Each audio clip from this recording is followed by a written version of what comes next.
श्री राम जय जय राम। श्री राम जय जय राम। बोलिए सियावर रामचंद्र महाराज की। ओम मंगलमूर्तये नमः। गणाधिपतये नमः। पूर्णानावर्त संहानां रसानां छन्दसामपि मंगलानां च कर्तारो वन्दे वाणी विनायकौ। शान्तं शाश्वतमप्रमेयमनघं निर्वाण शान्तिप्रदं ब्रह्मा शम्भु फणीन्द्रसेव्यमनिशं वेदान्तवेद्यं विभुं रामाख्यं जगदीश्वरं सुरगुरुं मायामनुष्यं हरिं वन्देऽहं करुणाकरं रघुवरं भूपालचूडामणिं रक्ताम्भोजदलाभिरामनयनं पीताम्बरालङ्कृतं श्यामं द्विभुजं प्रसन्नवदनं श्रीसीतया शोभितं कारुण्यामृतसागरं प्रियगणैर्भ्रात्रादिभिर्भावितं वन्दे विष्णुशिवादिसेव्यमनिशं भक्तेष्टसिद्धिप्रदं कोशलेन्द्रपदकन्यमञ्जुलौ कोमलाभजमहेशवन्दितौ जानकीकरसरोजलालितौ चिन्तकस्य मनसंगसंगिनौ वन्दे विदेहतनया पदपुण्डरीकं कैशोरसौरभ समाहितयोगिचित्तं हन्तं त्रितापमनिशं मुनिहंससेव्यं सन्मानसारिपरिपीतपरागपुण्यम् अतुलितबलधामं हेमशैलावदेहं दनुजवनकृशानं ज्ञानिनामग्रगण्यं सकलगुणनिधानं वानराणामधीशं रघुपतिप्रियभक्तं वातजातं नमामि। यत्र यत्र रघुनाथकीर्तनं तत्र तत्र कृतमस्तकाञ्जलिं बाष्पवारि परिपूर्ण लोचनं मारुतिं नमतराक्षसान्तकं गरुडमहाज्ञानी गुणराशि हरिसेवकयति निकटनिवासी कुन्देन्दुधर गौरसुन्दरं अम्बिकापतिमभीष्टसिद्धिदं कारुणीककलकञ्जलोचनं नौमि शङ्करमनङ्गमोचनं। प्रभु समर्थ सर्वज्ञ शिव सकल कला गुणधाम योग ज्ञान वैराग्य निधि प्रणतकल्पतरुणाम वंशी विभूषितकरा नवनीर्दावात् पीताम्बरादरुणबिम्बफलादरुष्टात् पूर्णेन्दुसुन्दरमुखादरविन्दनेत्रात् कृष्णात् परं किमपि तत्त्वमहं न जाने। श्री गुरुचरण सरोज रज निज मन मुकुर सुधारि वर्णो रघुवर विमल यशो योदायक फलचारि।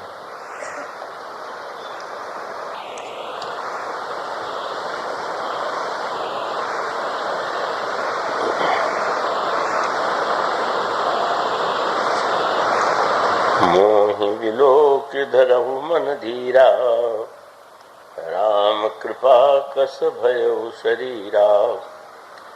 पाप्यो जाकर नाम सुमिरहि अति अपार भव सागर तरहि। तासु दूत तुम तज कजराई राम हृदय धरि करहु पाई। भगवत कथा रसक महानुभाव भक्तिमती देवियों, कथा प्रारंभ करने में आज कुछ विलम्ब हुआ, और वो भी सत्संग के संदर्भ में ही हमारे यहाँ के आपके इलाहाबाद के जो कमिश्नर महोदय हैं शिलाकांत जी, वो एक कुछ सत्संग के संदर्भ में अपनी अनुभूतियाँ सुना रहे थे। वो एक प्रशासक के रूप में तो प्रसिद्ध है ही, लेकिन उनका अध्ययन अनुभूति संपन्न है, इसलिए वो अद्भुत है। तो उस वार्तालाप में हमें और उन्हें दोनों को समय का भान नहीं रहा, इसलिए आने में कुछ विलम्ब हुआ। आइए, यह अभी आपके सामने जो पंक्तियां पढ़ी गई, वे पंक्तियां संपाति और बंदरों के संवाद के रूप में आती। जनक नंदिनी की खोज में बंदर दशों दिशाओं में प्रयत्नशील हैं, किंतु वे निराश होकर के लौट आए। पर अंतर यही था कि सुग्रीव ने यह आदेश दे दिया था कि आप लोगों को लौट करके 1 मास की अवधि में आना है,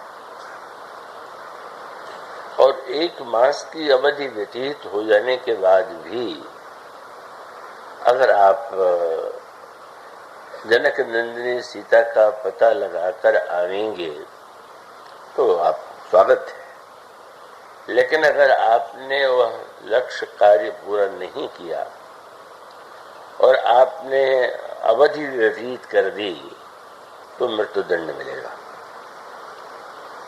मानो साधकों की एक परीक्षा थी। स्वाभाविक है, सभी साधक एक जैसी वृत्ति के नहीं होते।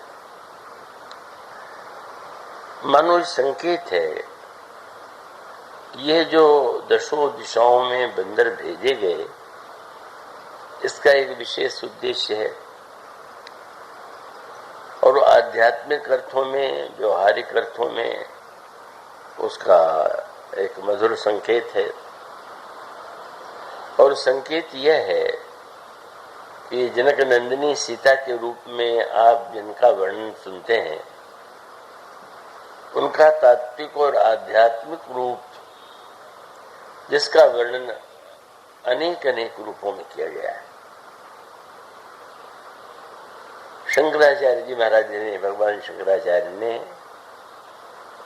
मूर्तिमती शांति है सीता, ऐसा अपने श्लोक में प्रस्तुत किया। शांति सीता समानीता आत्मा रामो विराजते। जब हमारे अंतःकरण में आत्म तत्व आत्मा राम के रूप में प्रभु श्री राम और शांति रूपा सीता समासीन होती हैं, तो हमें अपने जीवन में पूर्णता की अनुभूति होती है, और यही जीवन का चरम लक्ष्य है। अब बहुत संकोच में सामने रहे, तो यह जो उनका स्वरूप है, उनका तात्पर्य है कि रामराज्य का एक अर्थ तो यह है कि उसका जो सामाजिक प्रभाव है, उसका भी अपना बड़ा महत्व है, लेकिन साथ साथ प्रत्येक व्यक्ति के अंतःकरण में राम राज्य की स्थापना का उपाय क्या है। समाज में, सारे विश्व में राम राज्य स्थापित हो, ये तो बहुत बड़ा लक्ष्य है, और यह तो एक किसी व्यक्ति के लिए भी असंभव सा लक्ष्य है। पर यदि वह चाहे तो अपने अंतःकरण में उस राम राज्य का अनुभव कर सकता है, और उसकी अनुभूति का स्वरूप यही होगा कि जब उसके अंतःकरण में ब्रह्म हो और शांति रूपा सीता विराजमान हो जाएंगी, तो वो राम राज्य हो जाएगा। और उन जनक नंदिनी को अनेक अनेक रूपों में प्रस्तुत किया गया। स्वयं भगवान राम जब मनु के सामने उनका परिचय देते हैं तो ये कह करके परिचय देते हैं कि मेरे वाम भाग में जिन्हें आप देख रहे हैं वे आदिशक्ति हैं। और ये आदिशक्ति वह हैं कि जिन्होंने संसार का निर्माण किया है, और आपने तो केवल मुझसे अवतार लेने का अनुरोध किया है, पर ये भी अवतरित होंगे। आदिशक्ति जही जग उपजाया, सो अवतरी मोरिया माया। तो इसमें 2-3 नाम दिए गए, आदिशक्ति हैं, माया है और सृष्टि की निर्मात्री हैं। और दूसरी ओर जब गोस्वामी जी वंदना करते हैं सीता जी की, तो वे कहते हैं कि उद्भव स्थिति संहार कारिणी क्लेशहारिणी सर्वश्रेयस्करीं सीताम नतोहम राम वल्लभाम। ये जो जनक नंदिनी के रूप में आप जिन्हें हम परिचय देते हैं, करते हैं, वो वस्तुतः तो सृष्टि का निर्माण, सृष्टि का पालन और सृष्टि का जो विलयन है वो सब उन्हीं के द्वारा होता है। और फिर उन्हीं श्री सीता जी को प्रभु ने तो शक्ति कह करके, माया कह करके, पर अन्य किसी प्रसंग में यह कहा गया, चित्रकूट में जब निवास करते हैं तो उन्होंने कहा भगत ज्ञान वैराग्य सोधरे शरीर। श्री राम जी मूर्तिमान ज्ञान है, लक्ष्मण जी वैराग्य हैं, तो सीता जी साक्षात पराभक्ति हैं, कृपा रूपा भक्ति हैं। तो भक्ति रूपा, कृपा रूपा और पौराणिक भाषा में वो लक्ष्मी की अवतार है। महालक्ष्मी सीता जी के रूप में प्रकट होती है। और इतने रूपों में परिचय देने का तात्पर्य यही है कि संसार में इन्हीं में से किसी रूप को आप पाना चाहते होंगे। यदि आप लक्ष्मी पाना चाहते हैं तो भी वही आपकी आराध्य है। अगर आप शक्ति पाना चाहते हैं तो भी वही आराध्य है। भक्ति पाना चाहते हैं तो वो भी उनके कृपा के द्वारा ही संभव है। और अगर आप श्रेष्ठ तत्व को जानना चाहें, अध्यात्म तत्व को जानना चाहें, तो माया शक्ति भी है और उस तत्व को प्रकट करने वाली भी है। तो इस तरह से जब 10 दिशाओं में बंदर भेजे गए, जिसका अर्थ ये हुआ कि सत्य तो यह है कि सभी लोग उन्हीं की खोज में लगे हुए हैं।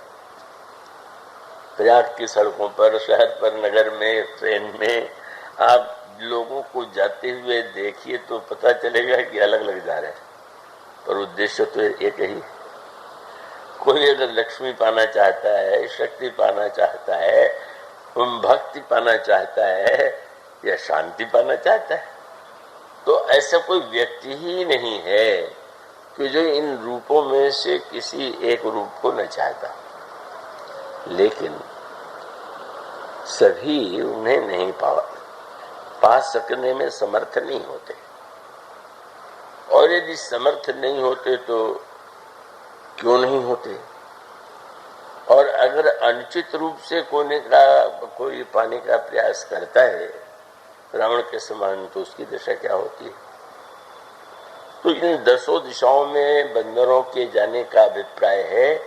आप पूर्व, पश्चिम, उत्तर, दक्षिण लोगों को यात्रा करते देखें। आप किसी से पूछें तो दिल्ली जा रहे हैं, दूसरा कहेगा बम्बई जा रहे हैं, लगेगा ये तो एक बिल्कुल उल्टी दिशा में जा रहे हैं। पर सच तो ये है कि सब उसी की खोज में जा रहे हैं। किसी को लगता है कि यहाँ मिलेंगी, किसी को लगता है वहां मिलेगी, किसी को पूरब, किसी को पश्चिम, किसी को उत्तर, किसी को दक्षिण, उन्हीं की खोज में। तीर्थ यात्रा आप करते हैं, क्यों करते हैं? अगर शांतिपन आपका लक्ष्य है तो उन्हीं की खोज में है। और तीर्थ भी तो पूर्व, पश्चिम, उत्तर, दक्षिण सभी है। तो ऐसी स्थिति में सभी बंदर उस अन्वेषण में, उस खोज में लगे हुए हैं, लेकिन सफल क्यों नहीं होते? एक तो उनका जो वास्तविक तात्पर्य तत्व है उसे तो बहुत कम लोग समझ पाते हैं। और दूसरी ओर उसका संकेत यह है, परीक्षा थी कि 1 महीने के अंदर एक कार्य पूरा करना है। तो ये जो 1 मास की अवधि दे दी गई, उसका तात्पर्य यह है कि अगर साधक कोई एक काल निर्धारण, एक समय की सीमा का निर्णय न करे तो उसमें एक आलस्य प्रमाद आ जाता है। और ये अनुभव स्वयं सुग्रीव ने अपने जीवन में किया था। भगवान राम ने ये कहा था कि तुम्हें जनक नंदिनी सीता का पता लगाना है, पर समय की अवधि नहीं दिया।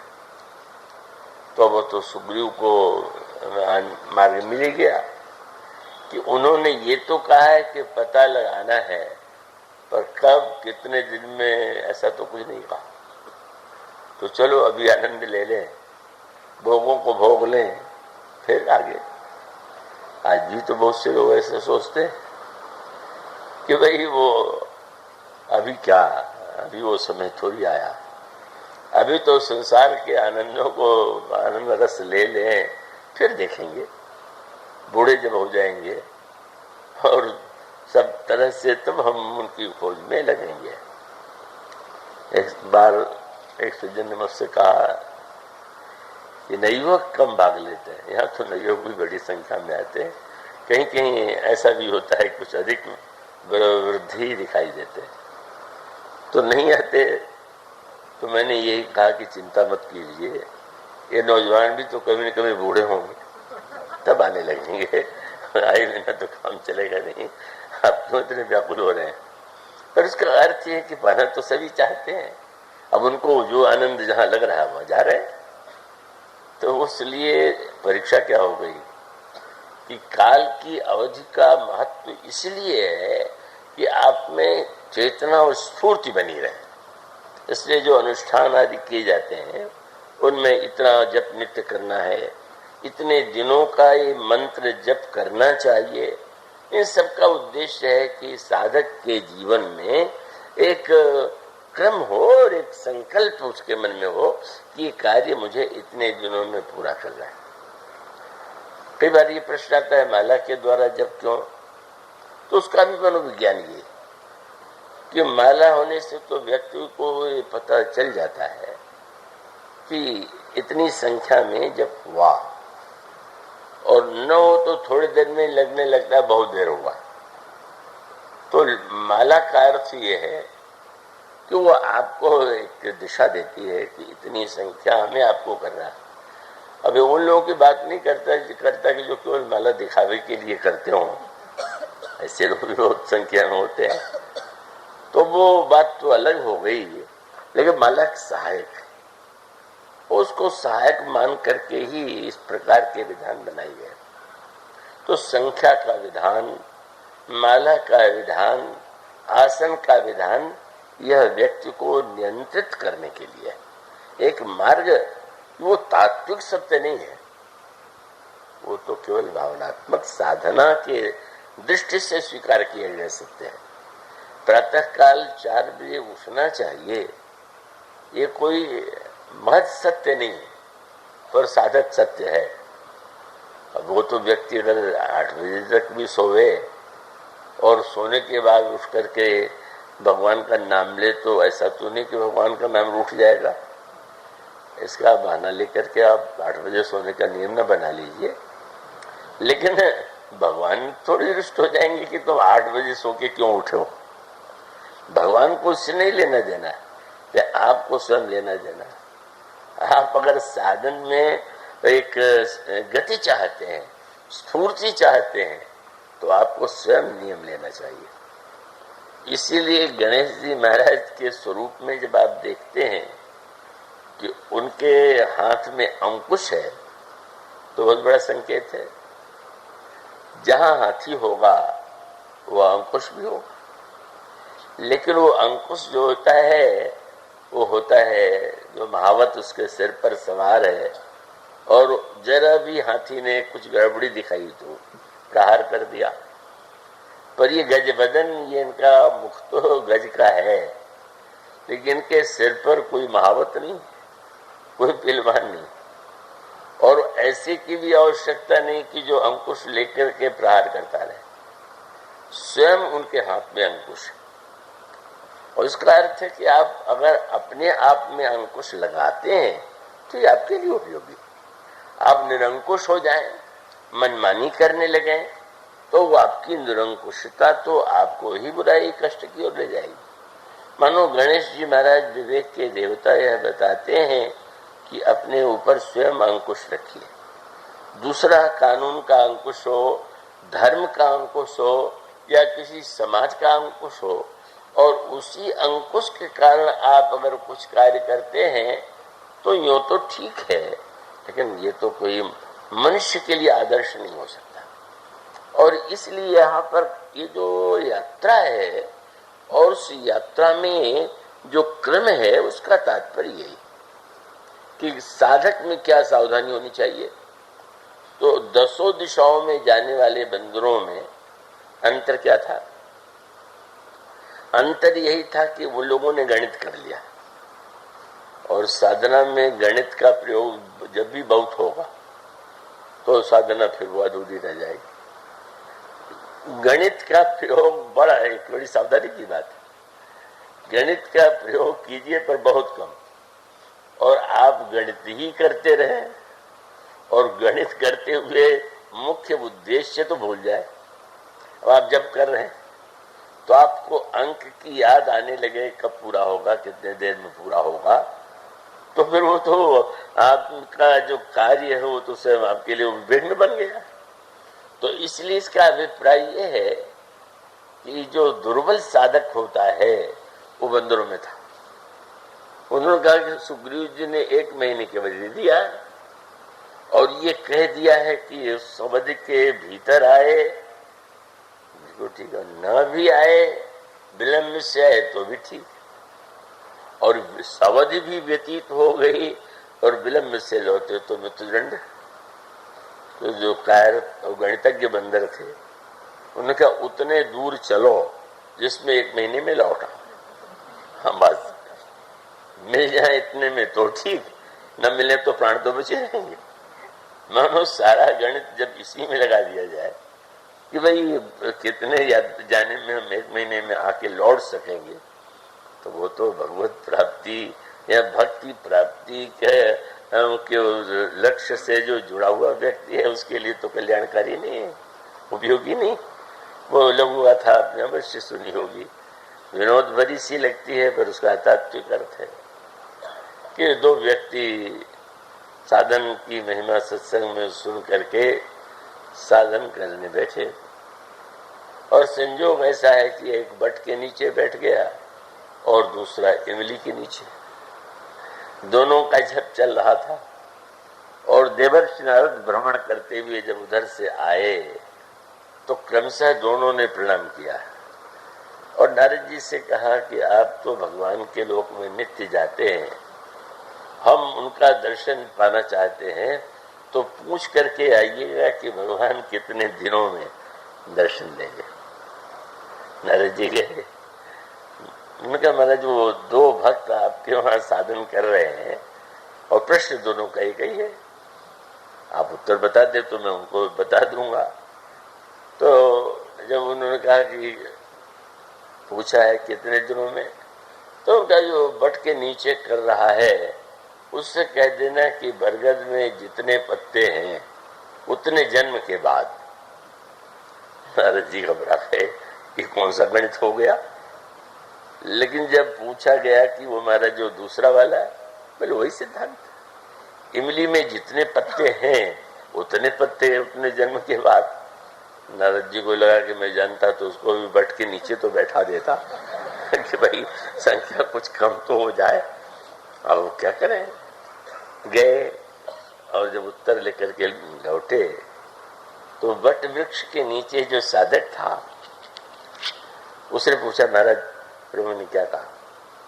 तो प्रभु ने कहा कि इस बट में जितने पत्ते हैं तो उतने जन्म के बाद प्रेम में नाचने लगा। तो मुझे तो ये विश्वास ही नहीं था कि कभी दर्शन देंगे, लेकिन अब ये तो निश्चित हो गया कि देंगे।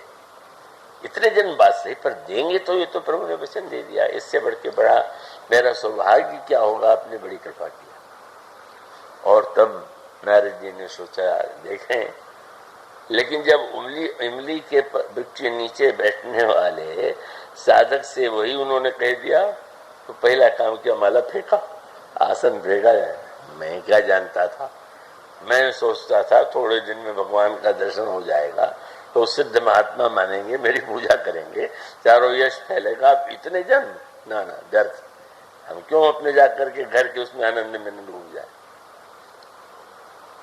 नारद जी ने सोचा बेचारे की विचित्र दशा हो गई, पर विलक्षण बात थी कि इमली के वृक्ष वाला तो चला गया, बरगद के वृक्ष के नीचे अचानक भगवान प्रकट हो गए और जो वहां भक्त साधन कर रहा था उसको दर्शन दे दिया, हृदय से लगा लिया। पर नारद जी के क्रोध का कोई ठिकाना नहीं रहा। क्या आप मुझे झूठा बनाना चाहते थे क्या? मुझसे क्यों कह दिया कि उतने जन्म के बाद?